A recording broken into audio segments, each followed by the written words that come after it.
coming home, I'm coming home. Tell the world I'm coming. Приветствую всех, с вами Холтем, и мы продолжаем проходить игру Guilty Parade. Сейчас мы находимся на разведывательной миссии. Нам этот Вагнер решил, не знаю, сделать либо чисто тест нашей преданности, или просто проверить нас в боевых условиях, потому что, как мы узнали из некоторого диалога в предыдущей серии перед этой миссией, как мы отправились, то, что получается, возможно, мы все-таки являемся, мы солдат на этой стороне. Мы находимся на стороне черных отступников, только, получается, мы дезертир. Ну, это как теория. Это чисто догадки, но возможно так. И из-за этого нас... Поэтому нам Вагнер так доверился, что целую миссию сразу доверил и сделал нас шпионом, потому что с нами либо знаком, либо понимает, что мы преданы. Возможно, мы были довольно хорошим солдатом, зарекомендовавшим себя. Вот. А сейчас у нас выбор, кому довериться. Точнее, кому послушать. Руф предлагает самый легкий способ, он пытается, соблазнить водителя, чтобы отвлечь его. Я сомневаюсь, что это закончится чем-то хорошим. Блин, нет, стой! Стой, стой, стой, стой, стой. Стой, стой, стой, стой, стой. Стой, стой, стой. Нет, нет, нет, нет, нет, нет, нет, нет, нет, нет, нет, нет, нет, нет, нет, нет, нет, нет. Ладно, мы тут остановимся чисто. Я чисто выскажу свое мнение, потом сейчас. Так, все, можем продолжать.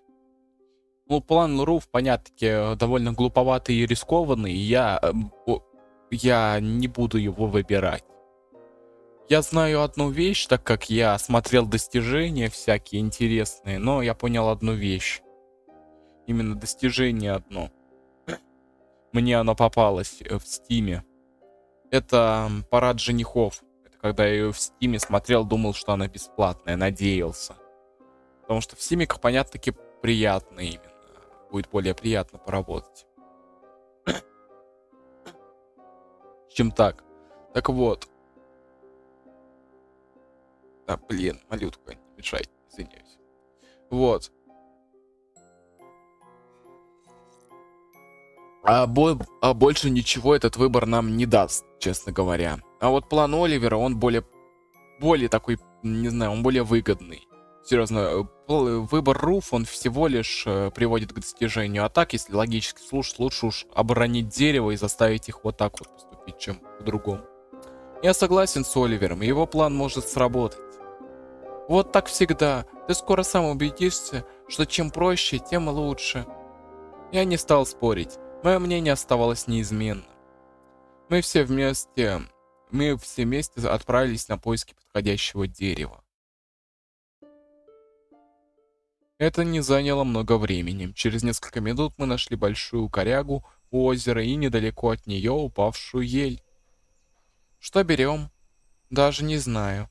Что выбрать? Лучше упавшую ель. Она более тяжелая, чем коряга. Думаю, нужно взять ель. Через несколько минут я с Оливером и Руф перегородили дорогу старой елью. Такую махину в одиночку не сдвинуть, вот. Пятером мы затаились в кустах и приготовили оружие. Стрелять будут я, Немо и Яков. А что делать мне? Я тоже хочу показать себя. Ты часто промахиваешься, Руф. Наверное, из-за того, что привыкла к пулемету. Ты хоть знаешь, сколько я им не пользовалась? Да я...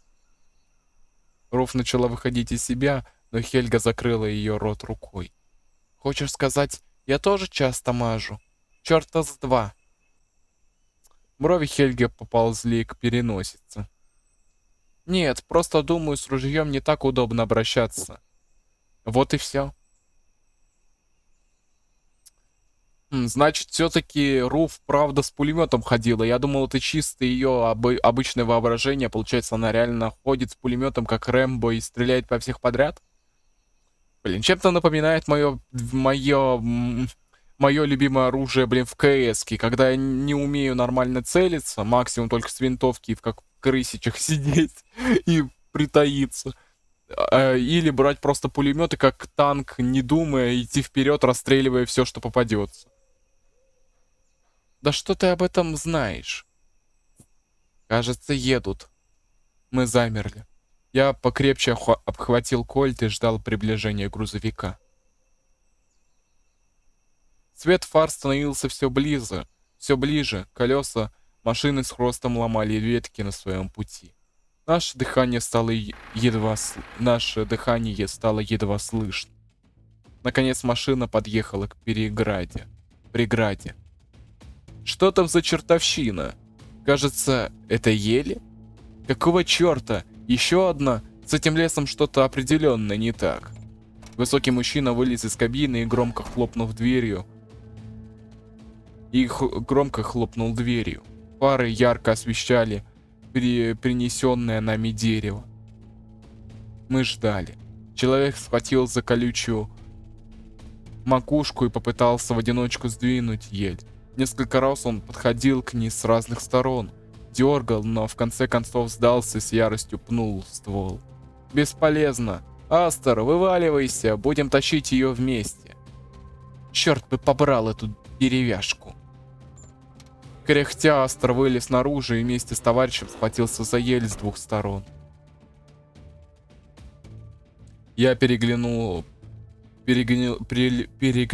с Оливером. Мы оба кивнули. Тишину леса прорезали два глухих выстрела с разницей в долю секунды. Два тела одновременно упали на землю. План был выполнен блестяще. Лежа рядом со мной, Оливер просиял и протянул мне ладонь. Не задумываясь, я дал ему 5. Потом повторил это же действие с Руф, Хельгой, Яков неодобрительно хмыкнул.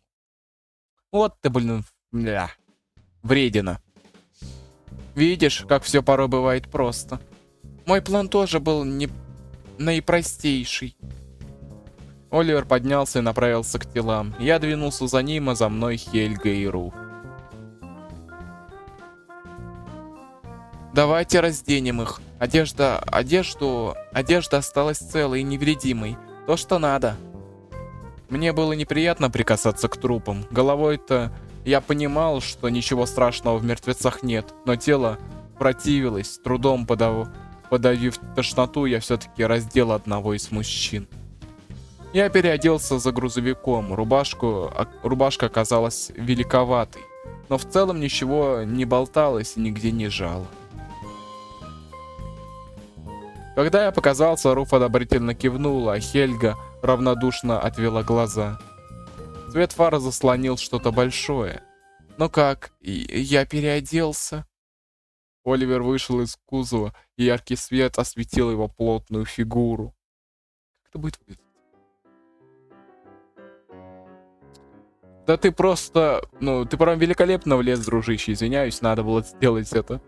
Вот это да. Кажется, именно на это намекал Элиас, говоря о проблемах с маскировкой. Чересчур уж ты великоват. Даже Хельга. Это ужасно. Правда. Думаю, тебе лучше это снять. Отвратительно. Оливер опустил уголки губ, из-за чего его лицо стало казаться немного грустным. Сильно заметно, что не подходит. Издеваешься? Это было видно даже в темноте. Не надо так резко. Почему? Он все равно ничего не понимает. Милая, не переживай, вместо Оливера могу поехать я. Но ведь только мужчины нужны. На что ты намекаешь? Я мужчина еще больше, чем ты. Верно, Нему? Ты мужчина, Руф. Я не спорю, но выглядишь иначе. Что значит иначе? Одного взгляда на меня достаточно, чтобы понять, что во мне живет самый настоящий самец. Странно, но отряд этого даже не видит. Как же ты перекорежило, что так стала думать? Хоть, конечно, я не осуждаю, ее дело. Это ее дело, как себя интерпретировать.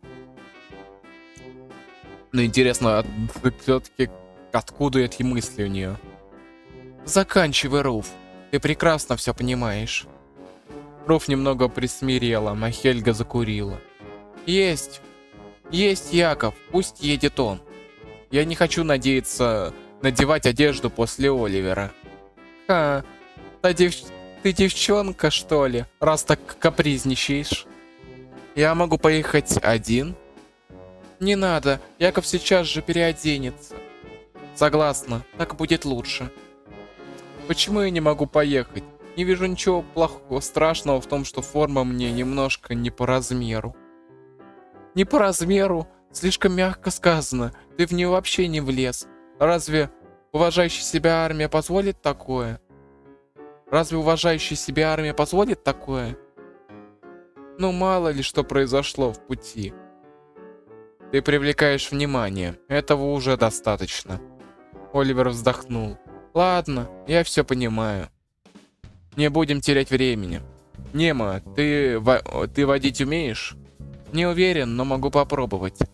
Не трусь, парень, это не по-мужски. Я беспокоюсь, что не справлюсь с машиной. Руф хмыкнула. Ты справишься, Немо. Ты прекрасно стреляешь, поэтому и водить должен отменно. Я не понял, как эти навыки взаимосвязаны, но ее поддержка немного успокоила. Ну что ж, вперед. Яков с Оливером отошли в лес, чтобы переодеться, а я приблизился к машине. Первым делом я осмотрел кабину и кузов. В последнем обнаружились ящики с консервами, овощами и инструментами. Припасов оказалось не очень много, но спрятаться между ними было невозможно. С трупа я снял пыльные очки со слегка поржавевшей оправой, а в кабине нашел шар. Надо изменить внешность. Вдруг тебя когда-то видели и сегодня случайно узнают. Руф с восторгом уложила мои волосы, намотала вокруг шеи шарф и заставила нацепить на нос очки. Глаза заболели, мир вокруг начал расплываться.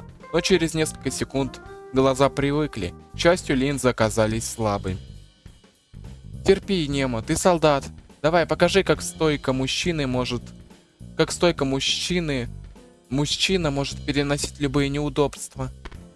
Руф со всей силы хлопнула меня по спине, и я пошатнулся. Я снял очки. Как только сяду за руль, снова их надену.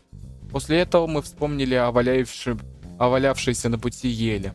Втроем освободили дорогу и задумались о трупах.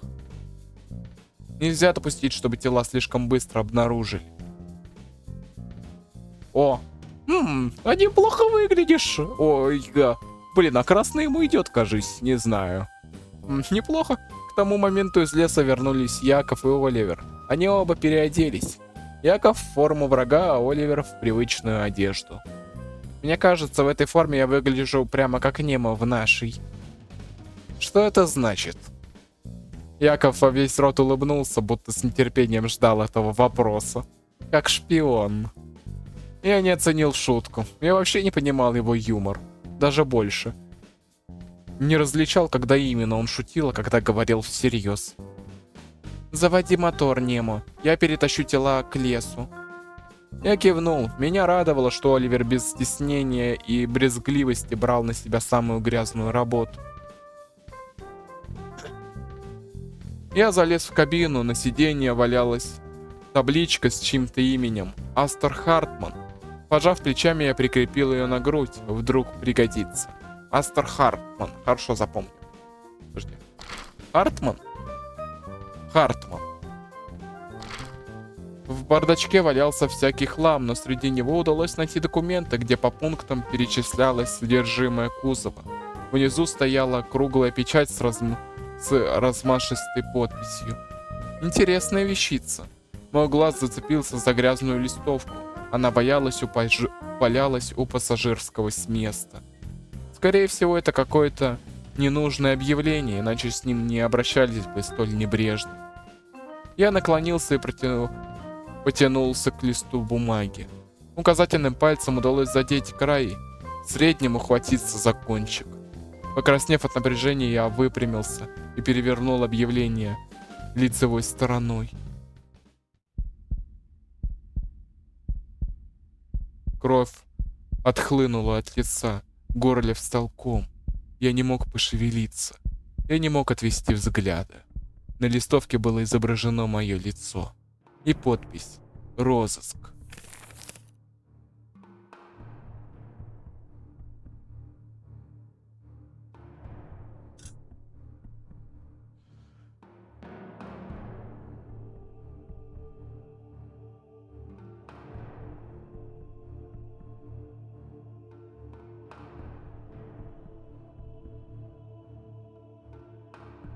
Ё-моё. Кажись, мы попали. Причем тотально. Ё-моё. Повезло таки. Что это? Что все это значит? Почему меня разыскивают? Что такого я сделал, что именно забыл? Руки мелко подрагивали, зрение теряло фокусировку. Я внутри холодело от страха. Кто же я? Каким было мое прошлое? Я нахмурился, в голове жужжали тысячи панических мыслей. Обо мне знают враги, они меня ищут. Но зачем? Как мне все выяснить? Я неотрывно смотрел на листовку. Лицо на фотографии казалось серьезным, но в глубине глаз таилась мечтательность. И там жил страх. Каким я был? Я ли это вообще? В дверь постучали, по салону разлетелся глухой металлический звук. От неожиданности я вздрогнул. Никто не должен этого видеть, по крайней мере пока. Торопливо сжав в кулаке листовку, я сунул ее в карман и выглянул в окно. Мне улыбалась Руф. «Погнали, нам предстоит нелегкая работенка». «Верно. С тобой все в порядке? Испугался произошедшего? Не стоит. Здесь есть я, и на меня можно положиться». Я улыбнулся. Скорее всего, не очень убедительно. Губы не слушались, язык еле ворочался, поэтому внятно ее поблагодарить не удалось. Руф скинула брови и покачала головой, так и не поняв, что значило мое поведение. Мотор работал. Я посмотрел на себя в зеркало заднего вида. Подождал, пока остальные устроятся в кузове, и снова надел очки. На соседнее сиденье плюхнулся Яков. «Едем в твой лагерь, мистер шпион. Я буду за тобой приглядывать. Вообще-то ты сам сейчас шпион. Но пока не такой опытный, как ты». «Ха-ха, очень смешно». «Так я и не шучу». Я уставился в лобовое стекло. Когда я сел за руль, уверенность вытеснили сомнения. Видимо, в прошлом я редко водил. Мы ехали медленно, мимо мелькали ели и сосны, кричали вороны и ухали совы. Напряжение росло, и я всеми силами старался с ним бороться. Через несколько сотен метров на дороге показались две светящиеся точки. Кто-то едет навстречу. И что делать? Надо высадить ребят. Не успеем, они все увидят. Тогда сохраняем спокойствие. Я про себя выругался. Свет фар становился все ближе и бил прямо в глаза. Я прищурился и взглянул на Якова. Его лицо побледнело. Глаза всматривались в яркий свет, пытаясь разглядеть противников. Плохо дело, ведь мне тоже страшно. Даже он все-таки может бояться. Не бойся, все будет хорошо. Я и не боюсь. Я хотел увеличить скорость, чтобы промчаться мимо, но Яков покачал головой. Не надо, если они погонятся за нами, мы провалим операцию. Наверняка тут только одна дорога. Никаких маневров на ней не сделать. Хорошо. Да, очередные проблемы. Машина, едущая навстречу, вдруг остановилась в нескольких метрах от нашей. Зазвучали голоса, хлопнули двери. «Эй, стой!» Я остановил машину. Незнакомая женщина подошла ближе и остановилась возле водительской двери. «Ты кто такой?» Моя рука схватилась за бейджик. Из-за внезапной встречи с врагом все разумные мысли испарились. Я надеялся на Якова, но он молчал. «Я водитель, точнее, сменяю его, потому что он отравился». «О, нет, блин, это не поможет, сейчас нас...» Надо было просто представиться, что мы в воде, что мы доставляем провизию, водитель доставляющий провизию. Вроде съел несвежие консервы. Ой, фак. Или это был просроченный паёк. Ну да, у нас же мысли прямо испарились. Ну хотя я бы тоже сейчас начал лажать. В такой-то напряженной обстановке, когда все мысли.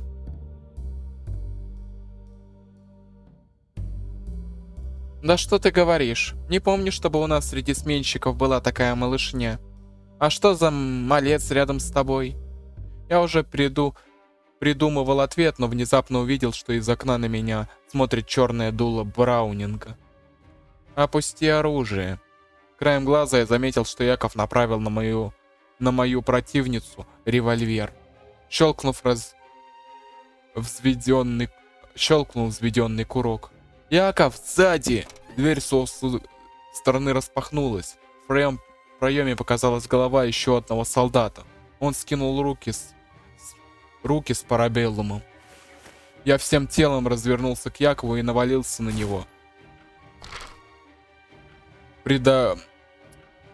Придавливая к сиденью, он тихо вскрикнул, с меня слетели очки.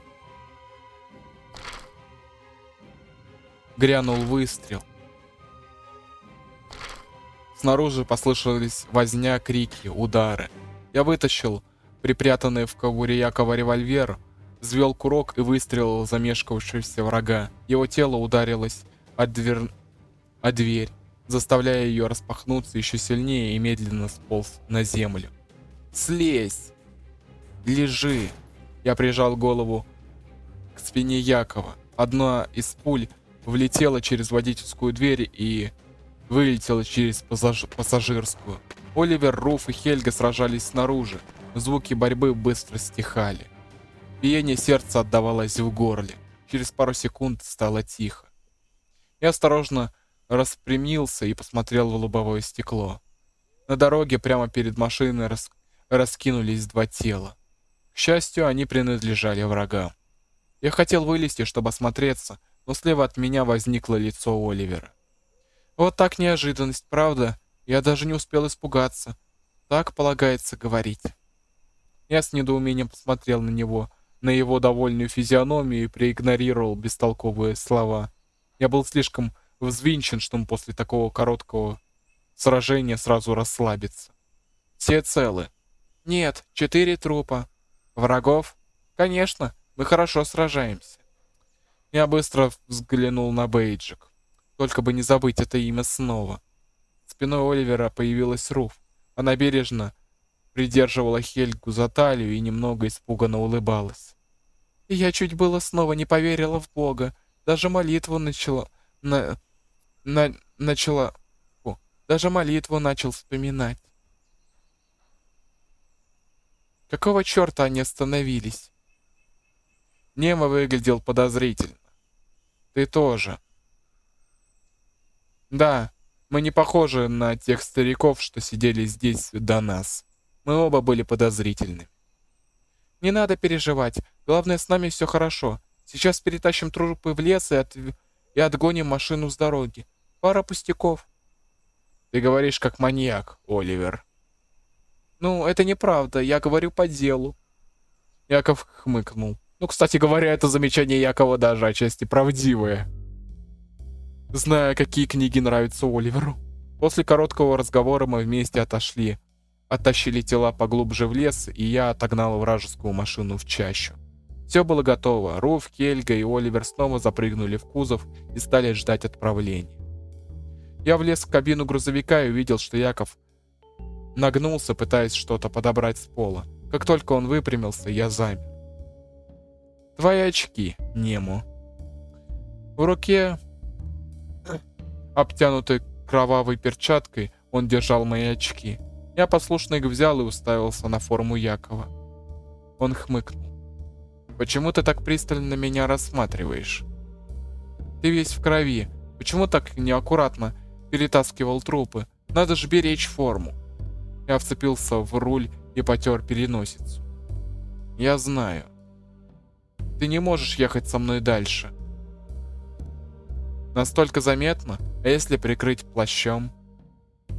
«Бесполезно». Мы с Яковом помолчали. Снаружи нас поторопил Оливер. «Мне очень жаль, что так получилось». Фу. «Мне очень жаль, что так получилось». Голос Якова звучал серьезно. В нем не было сожаления, однако насмешка тоже отсутствовала. Ерунда. К счастью, никто в том лагере, кажется, не знает, как выглядит настоящий водитель. Это моя вина. Я сказал, что сменяю его, иначе бы они бы не догадались, кто я на самом деле. В общем, я сам справлюсь. Тебе придется все сделать самостоятельно, в одиночку. Я закивал. Яков заелозил на сиденье и открыл дверь, и с его стороны в кабину пробрался холодный ветер. Яков выпрыгнул наружу, а я смотрел в лобовое стекло. Не переживай, Немо, мы все время будем рядом, и я буду за тобой приглядывать. Стой! Яков обернулся. Ты же сделал это не специально? Наконец я отмер и повернулся к Якову. Он нахмурился. Прости, я перенервничал. Все в порядке. Я не боюсь и уверен, что сам совсем справлюсь. Яков не поверил. Я видел это по его лицу. Что ж, рад, что ты не из трусливых. Наши глаза на секунду встретились, и я сжал губы, чтобы с них не сорвались ругательства. Дверь закрылась, а я остался наедине со своим страхом, всеми силами пытаясь его обуздать. Да. Ну и операция. Одни неудачи. Вдалеке показались огни. Лагерь неприятеля. Я заглушил мотор и выключил фары. Мои товарищи выскочили из кузова. Мы собрались у кабины. Надо прокрасться к их лагерю и оценить обстановку. Тогда идем. Будьте осторожны, договорились? Мы с Ров кивнули, а затем всей командой, стараясь не шуметь, двинулись по лесу к ярким огням неприятеля. Вражеский лагерь оказался небольшим. Десяток выстроенных в два ряда палаток, в центре большой костер, а на окраине просторный шатер. Мы сидели в кустах, спрятанные одновременно и темной ночью, и густой листвой, растущих поблизости деревьев. Скорее всего, именно в той палатке будет проводиться собрание. Хельга кивнула в сторону шатра. Если оно уже не началось. Как поступим? Я указал на дежурных, стоящих у въезда в лагерь. Что будем с ними делать? Мне придется проехать мимо. А может и нет. Смотри, вокруг палатки почти никого нет. Спрячемся за ней и все, что нужно, подслушаем. Не получится. У входа охранник. Все освещено, поэтому нас заметят. Может кто-то один его отвлечет? А мы в это время подкрадемся? Как вам такая идея? Например, Немо может это сделать. На нем вражеская униформа. Не думал, что скажу это, но ты гений, Оливер. Слишком просто. Так вряд ли получится. Дайте подумать. Нет, пусть кто-то другой придумает план. Немо может нас подставить. Никто не стал слушать Якова, и он быстро умолк. Сперва я подъеду к дежурным. Потом выложу продукты. А после этого постараюсь разговорить охранника у палатки, а на какое-то время его отвлечь или сменить на посту. Грузовик можно припарковать возле места освещения. Вы спрячетесь у машины, которую я припаркую рядом с шатром. Я дам знак, когда это можно будет сделать. Там все должно быть слышно. Если что-то пойдет не по плану, забирайтесь в грузовик и уезжайте. Я постараюсь сам выкрутиться. Я почувствовал, что все на меня смотрят. Пытаешься быть героем и всех спасти? Ты точно не хочешь нас подставить? Я вздохнул. Абсолютно. Полегче, Немо. Не надо делать из себя приманку. Отчего нет? Если план сработает, жертва не будет напрасной. Руф скинула брови. Эй, вообще-то у нас не принято жертвовать товарищами. Но зато мы сможем кое-что узнать. Командир запретил проводить опыты на поле боя. Не сходи с ума хоть тут. Я пошутил. Яков пожал плечами и отвернулся. Подумать только, он снова принялся за свое. А ведь несколько минут назад я его спас и думал, что заслужил хотя бы капельку доверия. Значит, действуем по плану Немо. Спорить никто не стал. Ну, хоть главенство в этой операции мы взяли. Мы разделились. Оливер, Хельга, Яков и Руф стали пробираться к шатру, а я вернулся к грузовику и двинулся в путь. Страх накатывал волнами, ладони потели, а спина леденела. Я крепко сжал зубы, про себя медленно считал до 100, пытаясь приободриться. До лагеря противника я добрался меньше, чем за минуту. Меня остановил один из дежурных.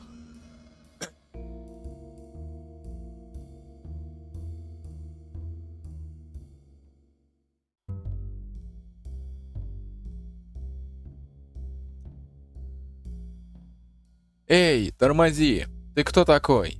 Я привез продукты. Продукты шмадукты. Имя у тебя какое?» «Мое имя?» «Ну, я его помню. Хартман, да?» «Хартман. Нему. Хартман. Астер Хартман. Ах да, про тебя передавали». Повисла пауза, дежурный посмотрел в сторону, и я занервничал. Он же ничего не заметил, верно? Мужчина неопределенно махнул рукой. «Разбери машину с ребятами, они у костра, а потом... А черт с тобой, делай, что полагается». Он еще раз махнул рукой и отвернулся, спрятав руки за спину. Я проехал вперед и остановил машину у костра. Мой взгляд неотрывно следил за палаткой, где вскоре должно было состояться собрание. Вот непринужденный разговор. Я вместе с солдатами разгрузил кузов. Вот же поедим сегодня. Надо будет припрятать пару банок. Эй, осторожней со словами. Он свой. Как там тебя, Астер? До нас не донесет, верно? Наверняка он по пути целый ящик прикарманил. Или на полмашины замахнулся. Смотри, ведь полупустой приехал. Девушка захохотала, и ее товарищ охотно поддержал шутку.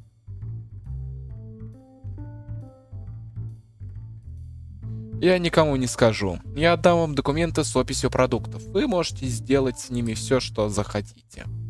Солдаты весело переглянулись. Жалко, что мы с тобой в разных частях. Могли бы стать хорошими друзьями. Ты вполне симпатичный. Мы могли бы не только дружить. Чтобы расположить их к себе, я выполнил обещание. Залез в бардачок и достал помятые документы. Солдаты, словно дети, вырывали бумажки друг у друга из рук.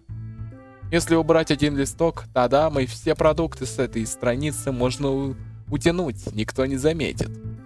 Не получится, листы пронумерованы, а количество страниц указано вот здесь, на главной. Исправим цифру, делов-то будет видно. Пока они думали, как изобретательно ограбить собственный лагерь, я решил незаметно ускользнуть. Только устроился на водительском месте, и за мной захлопнулась дверца машины, как меня окликнули. Я не сразу отреагировал на свое очередное временное имя. «Астер, ты куда собрался?» В ее голосе звучало удивление со смесью непонимания. Эта интонация заставила меня напрячься. Вдруг я нарушил незнакомый устав. Я открыл дверцу и обернулся на солдат, изображая непринужденность. «В чем дело? Ты напоминаешь одного человека. Как его там? Не помню. Его еще разыскивают. Это не ты?» Она ухмыльнулась, а я похолодел. Мне часто об этом говорят. Я криво улыбнулся. Сомневаюсь, что мое лицо в этот момент выглядело достаточно убедительно. Кажется, они не заметили мой страх. Солдаты весело переглянулись. Слава богу. Блять, что такое? Блять. Ну опять я попал по кнопке перемотки. Да что ж такое? Фак. Опять я попал по кнопке перемотки. Ладно. Потом надо будет переиграть все. Ладно, потом все переиграем. Все равно уже видеоролик уже выходит на 35 минут, как раз таки предел. Надеюсь, вы остались довольны видеороликом. Ставьте лайки, пишите комментарии. Посмотрим уже в следующей серии завершения. Хотя, честно говоря, что-то маловато. Я думал, мы успеем все-таки, я успею добраться, ну не знаю, до каких-нибудь важных мест, а так что-то довольно медленно все идет. Ну да ладно. Ставьте лайки или дизлайки, пишите комментарии, критикуйте, обсуждайте сюжет, только не спойлерите, буду рад с вами поболтать. Загляните в описание, там будет ссылочка на мой Discord сервер. И не забывайте жать на кнопочку подписаться на колокольчик, так вы о новых видео узнаете, пополните нашу маленькую, но крепкую семью. И с вами я, конечно же, не прощаюсь. Скоро увидимся!